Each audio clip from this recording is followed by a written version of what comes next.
જય માતાજી ખેડૂત મિત્રો, આજે તારીખ 23 નવેમ્બર 2024 ની આજની સવારની હવામાન અપડેટની અંદર માહિતી મેળવીએ તો ગુજરાતની અંદર રાત્રિ દરમિયાન અને દિવસનું તાપમાન કેવું જોવા મળશે, સાથે ગુજરાતમાં હજુ પણ ઠંડી વધે તેવી સંભાવના છે. વેસ્ટર્ન ડિસ્ટર્બન્સ આવી રહ્યું છે જેની અસર ગુજરાતમાં જોવા મળશે. આ સાથે જ બંગાળની ખાડીમાં એક સિસ્ટમ બનવાની છે, તે વાવાઝોડું બનશે કે નહીં, તેમજ ગુજરાતની તેની અસર કેટલી થશે તેની પણ અપડેટ મેળવીશું. ચેનલમાં નવા હોય તો ચેનલને સબસ્ક્રાઈબ કરી નાખજો અને વિડીયોને લાઇક આપીને શેર કરી દેજો.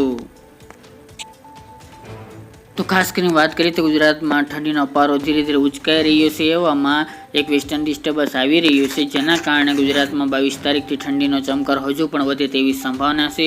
એટલે ગુજરાતના ઘણા બધા ભાગોની અંદર તાપમાનનો પારો 15 ડિગ્રી તેમજ અમુક વિસ્તારની અંદર 15 ડિગ્રી કરતાં પણ નીચો જોવા મળી રહ્યો છે. આજની વાત કરવામાં આવે તો રાત્રિ દરમિયાન ઉત્તરના મહેસાણા, આબુ, પાલનપુર, ડીસા, થરાદ, ધાનેરા, સુઈગામ, પ્રાંતિજ, હિંમતનગર છે, વડનગર છે, ડુંગરપુર, અરવલ્લી એ વિભાગ, ખેડબ્રહ્મા, ઈડર, વડાલી સહિતના ભાગોની અંદર તાપમાન 14-15 ડિગ્રી સુધી જોવા મળે તેવી શક્યતા રહેલી છે.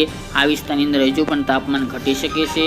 આ સાથે જ કચ્છના ભાગો ખાવડા, ધોળાવીરા છે, અડેસર છે, નખત્રાણા, નલિયા સહિતના ભાગોની અંદર પણ તાપમાન 15 ડિગ્રીથી નીચું જોવા મળશે અને 15 ડિગ્રી આસપાસ જોવા મળશે.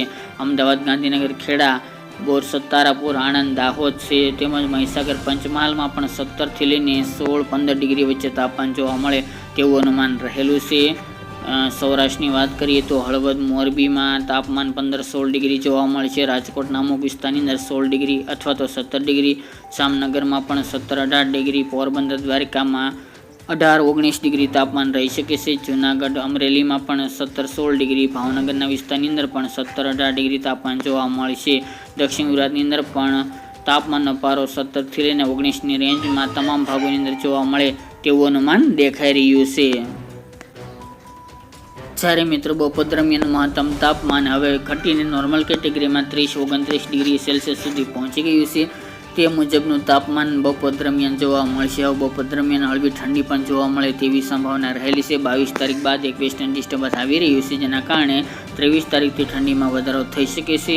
હાલ નવેમ્બરના એન્ડમાં સારી એવી ઠંડી જોવા મળશે. હળવી મધ્યમ કડકડતી ઠંડી માટે હજુ પણ રાહ જોવી પડે ડિસેમ્બર મહિનાની તેવી સંભાવના રહેલી છે. જ્યારે વાત કરીએ તો હવામાનની, ગુજરાતનું હવામાન હવે આગામી દિવસમાં બદલાય તેવા સંજોગો જણાઈ રહ્યા છે, કારણ કે 30 આસપાસ એક સિસ્ટમની અસર જોવા મળશે, જેના કારણે ગુજરાતના હવામાનમાં ફેરફાર આવે તેવી પણ શક્યતાઓ રહેલી છે. અમુક વેધર મોડલ જણાવી રહ્યા છે. બંગાળની ખાડીમાં એક સિસ્ટમ બનવા જઈ રહી છે. 25 તારીખ દરમિયાન તે વાવાઝોડાની કેટેગરી સુધી પહોંચે તેવી પણ શક્યતાઓ રહેલી છે. પરંતુ આનો ટ્રેક હાલ તો દક્ષિણ ભારત થઈને અરબી સમુદ્રમાં જોવા મળશે. આ રીતે આ સિસ્ટમ આગળ વધવાની છે, એટલે ગુજરાતને તેની અસર નહીવત જોવા મળશે. એટલે ગુજરાતમાં કોઈ ખતરો હાલની અપડેટ મુજબ જણાઈ રહ્યો નથી, પરંતુ તેની આડઅસર અમુક જોવા મળે અને હવામાનમાં પલટો આવે તેવી શક્યતાઓ રહેલી છે. પરંતુ તેની અપડેટ આગામી દિવસમાં જણાવીશું. જો આ સિસ્ટમ 25 તારીખ દરમિયાન સાયક્લોનિક સર્ક્યુલેશનમાંથી લો પ્રેશર અને ડીપ ડિપ્રેશન સુધી જવાની છે, જેના કારણે વધુ મજબૂત બનીને